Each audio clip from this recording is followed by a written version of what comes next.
عالم اسلام میں سے عالم عرب ان کے شکنجے میں جا چکا، کیوں بنا کر کھڑے ہوئے ہیں اسرائیل کو ماننے کے لیے اور سر تسلیم خم کرنے کے لیے؟ بہرحال نوٹ کر لیجئے، عالم عرب جا چکا۔ کوئی دن کی بات ہے، میں سنسنی پیدا نہیں کرنا چاہتا، لیکن حالات اور واقعات سے نگاہیں بند کرنا بھی کوئی دانش مندی کی بات نہیں ہے۔ یہ ایودھیا کی مسجد شہید کی گئی، ابھی یہ ایک بہت بڑا مزار جو ہے شہید کیا گیا، اور اس کے ساتھ کئی مسجدیں شہید کی گئی۔ یہ سب کیا ہے؟ یہ مسلمانوں کی نفس دیکھی جا رہی ہے کہ کوئی غیرت اور حمیت نام کی کوئی شے باقی ہے؟ جیسے علامہ اقبال نے وہ نظم لکھی تھی، عبد القادر روہیلا بڑا ظالم جفاجو کینہ پرور تھا، لیکن یہ کہ اس نے جو ایک ٹیسٹ لیا تھا کہ وہ جو عورتیں ہیں تیموری خاندان کی، ان میں کوئی رمق رہ گئی ہے؟ معلوم ہوا کہ نہیں، کہ غیرت نام تھا جس کا گئی تیمور کے گھر سے، ختم، غیرت نکل گئی۔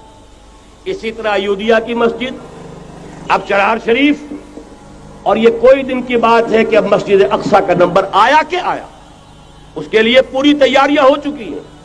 یروشلم کا مشرقی حصہ خالی کرایا جا چکا ہے، اس کے اندر اب پورا تسلط یہودی کر رہے ہیں، یہاں تک کہ اب کے یاسر عرفات صاحب نے بھی کچھ نہ کچھ جو ہے احتجاج کی بات کی ہے، حالانکہ اب تک ہر بات مان کر منقار زیر پر تھا، لیکن یہ کہ ایک وقت آتا ہے آخر کار اسے بھی کچھ بولنا پڑ گیا ہے۔ لیکن یہودی اب پیچھے قدم ہٹانے والا نہیں ہے۔ ان کا تھرڈ ٹیمپل، تیسری مرتبہ ہیکل سلیمانی تعمیر ہونا ہے۔ نوٹ کر لیجئے، ان کے لیے وہ وہی کچھ ہے جو ہمارے لیے کعبہ ہے، ان کے لیے ہیکل سلیمانی بالکل وہی حیثیت رکھتا ہے جو ہمارے لیے کعبہ۔ وہ ہیکل سلیمانی ایک مرتبہ پہلے نبوکدنضر کے ہاتھوں مسمار ہوا، پھر سن 70 عیسوی میں ٹائٹس کے ہاتھوں مسمار ہوا، سن 70 کے بعد آج 1995 میں کتنے برس ہو گئے؟ پورے 1925 برس ہو گئے کہ ان کا کعبہ زمین بوس پڑا ہوا ہے۔ اب تک تو ان کا بس نہیں تھا، اب تو بس ہے کہ نہیں؟ اب ان کی حکومت ہے کہ نہیں؟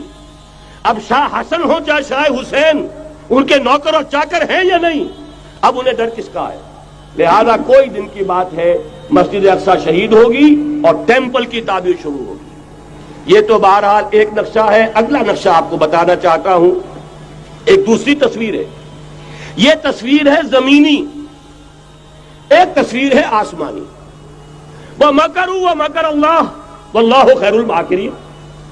انہوں نے اپنی سی تدبیریں کی، اللہ نے اپنی تدبیر کی، اور ظاہر بات ہے اللہ کی تدبیر سے بہتر تدبیر کس کی ہوگی؟ چنانچہ یہودیوں کی سازشیں اس وقت بھی ناکام ہوئی تھی یا نہیں؟ ظاہر بات ہے جاء الحق وزهق الباطل ان الباطل کان زهوقا۔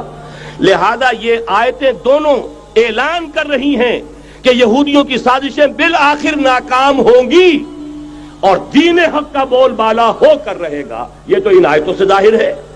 یریدون لیطفئوا نور اللہ بافواہہم واللہ متم نورہ ولو کرہ الکافرون۔ یریدون ان یطفئوا نور اللہ بافواہہم ویابى اللہ الا یتم نورہ ولو کرہ الکافرون۔ هو الذی ارسل رسولہ بالہدى ودین الحق لیظہرہ علی الدین کلہ ولو کرہ المشرکون۔ اللہ نے تو بھیجا ہی ہے اپنے رسول کو اس فیصلے کے ساتھ اور یہ ذمہ داری اور مشن دے کر کہ جو دین حق آپ کو دے کر بھیجا جا رہا ہے اسے غالب کیجئے، نافذ کیجئے، قائم کیجئے۔ اس مشن کے ساتھ بھیجا جا رہا ہے۔ قرآن کہتا ہے ببانگ دول وما ارسلناک الا کافۃ للناس بشیرا ونذیرا۔ اے محمد صلی اللہ علیہ وسلم، ہم نے نہیں بھیجا ہے آپ کو مگر پوری نوع انسانی کے لیے بشیر اور نذیر بنا کر۔ تو جان لیجئے کہ یہ مقصد بعثت محمدی صلی اللہ علیہ وسلم بتمام و کمال اس وقت پورا ہوگا جب کل عالم انسانیت پر، کل روئے ارضی پر اللہ کا دین اسی طرح غالب ہو جائے گا جس طرح کہ محمد رسول اللہ والذین معہ صلی اللہ علیہ وسلم ورضی اللہ تعالی عنہم اجمعین، ان کے ہاتھوں سے، ان کے ایثار سے، ان کی قربانیوں سے، جن کا نقشہ آپ کے سامنے مولانا کھینچ چکے ہیں، ان کے اثار، ان کی قربانیاں، ان کی محنت، ان کی جفاکشی، ان کی سرفروشی، ان کے جان تن من دھن لگا دینے کے نتیجے میں جیسے اس وقت غالب ہوا تھا کل روئے ارضی پر غالب ہوگا، تب کہیں جا کر مقصد بعثت محمدی مکمل ہوگا۔ یہی وجہ ہے اقبال نے کہا تھا وقت فرصت ہے کہاں، کام ابھی باقی ہے، نور توحید کا اتمام ابھی باقی ہے۔ لیکن ساتھ ہی خوشخبری بھی دی تھی، یہ چمن معمور ہوگا نغمہ توحید سے، آئے گا وہ دور، یہ چمن معمور ہوگا نغمہ توحید سے، لازماً آ کر رہے گا۔